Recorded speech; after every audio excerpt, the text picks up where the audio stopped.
The Missing Parts of History by Aelius. Chapter 6 16/8/1953 Living Arrangements. "You have not bought me an apartment," he stated, livid. How the hell was he supposed to pay for this? Black, of course, scoffed. He looked up at him, glaring. "Of course not. I bought it for myself. You'll just be the one using it for the time being." He gaped. Was he even listening to his own words? Hadn't he just moved into Grimmauld Place? He forced himself to breathe.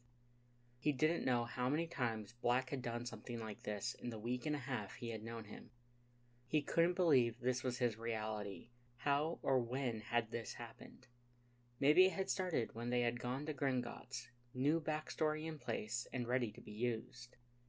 Black had asked to see his account manager after greeting one of the tellers and, after finally arriving at the office, proceeded to ask for an absurd amount of legal paperwork to be drawn for him.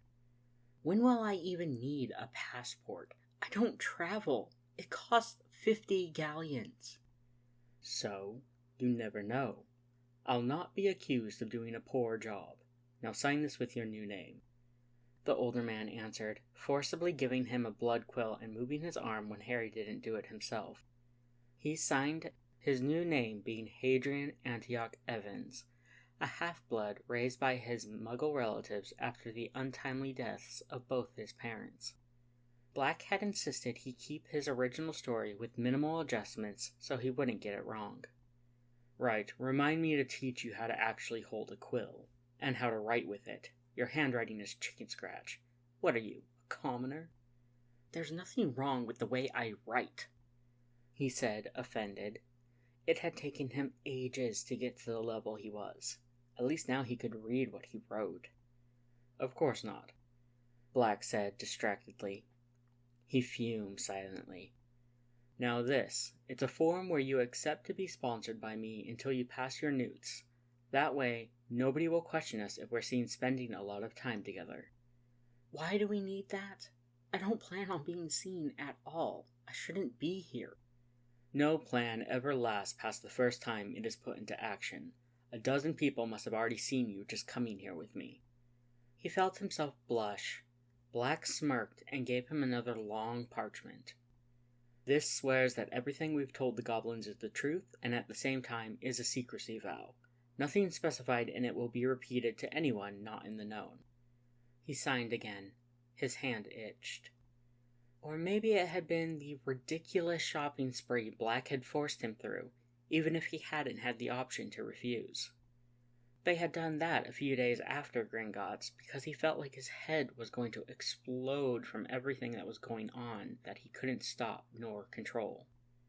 "I don't need so many clothes." "Of course you do. Haven't we had this conversation already?" Black said. "And here I thought you were a fast learner." He seethed at the tone of the Black air. "I don't even wear robes. Why would I need those?" "Because you're a wizard, and sometimes it is necessary to blend in and act like one. It's not like I'm forcing you to wear them in your daily life."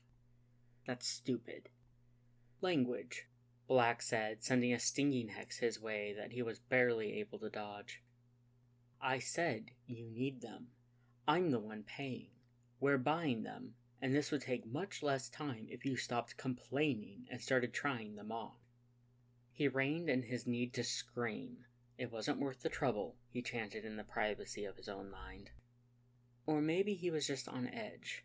After all, Black hadn't appeared at Grimmauld Place yesterday with a pair of gold-rimmed round glasses and told him to try them on, and only after he had done so he had been told that they were now adjusted to whatever prescription he had. And it wasn't until later that he had discovered the self-cleaning, anti-summoning, water-repellent, and night vision enchantments on them. Of course he hadn't done that.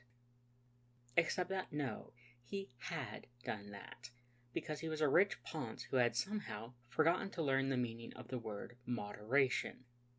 One day he would bash the man's head in out of frustration. Didn't the man see that he didn't have enough money to pay him back? And now, standing in the 2-bedroom empty apartment, he just wanted to scream. Yes, Black was somewhat nice, and yes, he owed the man a lot. But could he please just kill him? Just a little bit. Not even the whole way to hell. Really. Okay, he said, breathing in and out as deeply as he physically could. Okay, why an apartment then? You have Grimmauld Place, and while I understand the unspeakables expect you to take responsibility of me for a while, you didn't need to find me another place. I find myself reluctant to make my family involved. We've already gone to almost extreme lengths to keep your appearance and identity a secret. You staying at Grimmauld Place in such conditions is a risk I wasn't willing to take. So you bought an apartment? Yes. Black looked around. There wasn't much to look at the time. Actually, no, it is not ready yet, since I didn't know if this one was appropriate for our needs. I asked the owner to allow me to show it to you first. He blinked, not knowing what to say. The apartment was fairly big, though he suspected all the rooms were magically expanded on the inside. The living room, dining room, and kitchen were all in one, and he quite liked the design. There were 2 rooms that served as bedrooms, one of them with a walk-in closet and a private bathroom, a separate toilet with a shower, and a reasonably sized potions lab. He sighed. If I don't just bow down and accept it, you'll just search for a bigger one, won't you? Black beamed at him. He didn't know a smile could be so intimidating. Fine. Good. I'll pass by the furniture store and tell them I'll go ahead with the order I placed yesterday then. Also, sign here. Black gave him a few parchments and a quill he had taken out of his cloak. Harry signed without really looking at them with a grimace. Of course, Black was already prepared. Black took them back, nodding to himself and pocketing the parchments once again. You're impossible. Black smirked at him, the glint in his gray eyes making clear that he found the situation amusing. And you're finally learning not to argue with me. Mighty impressive. Prat. Black scowled. You should go to the townhouse and start packing your things while I go on some errands then. Everything should be set up by tomorrow, and I'll be able to start on the wards here. Fine. You're ridiculous, by the way, Hadrian said, leaving through the door. It amused Orion how the boy would try to refuse anything and everything Orion tried to get for him and then go and treat it as if it was the most precious treasure in the world. Every piece of clothing had been washed and folded to perfection before being put away in their proper places. Writing supplies are perfectly organized in his desk, books organized by topics and alphabetically, not a single scratch on any of them, even though he had already seen him reading them. It was endearing, even if he didn't understand it. Surely Hadrian understood that Orion had enough money to buy hundreds of thousands of copies of those books. Enough to renew his wardrobe every time he grew a single inch, which would probably happen. Resizing charms only did so much, and Hadrian was short, as in more than 2 heads shorter than him. He wasn't sure if that was normal. Surely he wasn't as short when he was 15. Honestly, even the apartment wasn't all that he could give him. Orion treated every single one of his responsibilities with the utmost care. Doing otherwise would be a blemish on him as the heir of a most ancient and noble house. And helping Hadrian settle well into their world may yet be one of the biggest responsibilities he had ever been given. As if he would do his job halfway. He scoffed, going out of the apartment. The new place was situated in the middle of Celestial Alley, and while not the best building around, it was nothing to scoff at.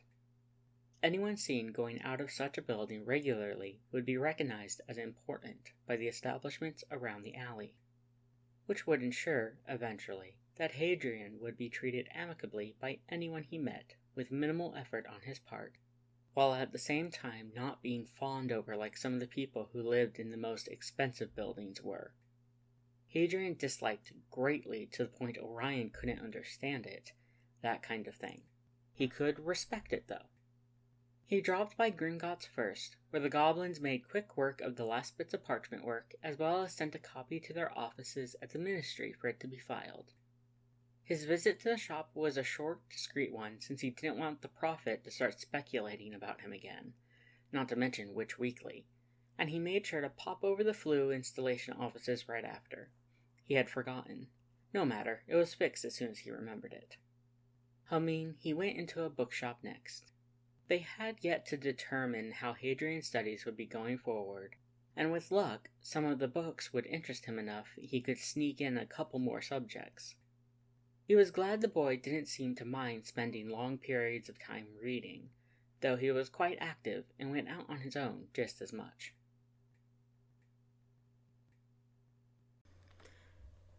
Hey guys, Mel here. Thank you so much for listening. If you enjoyed it, please like this video, and if you want to see more, consider subscribing.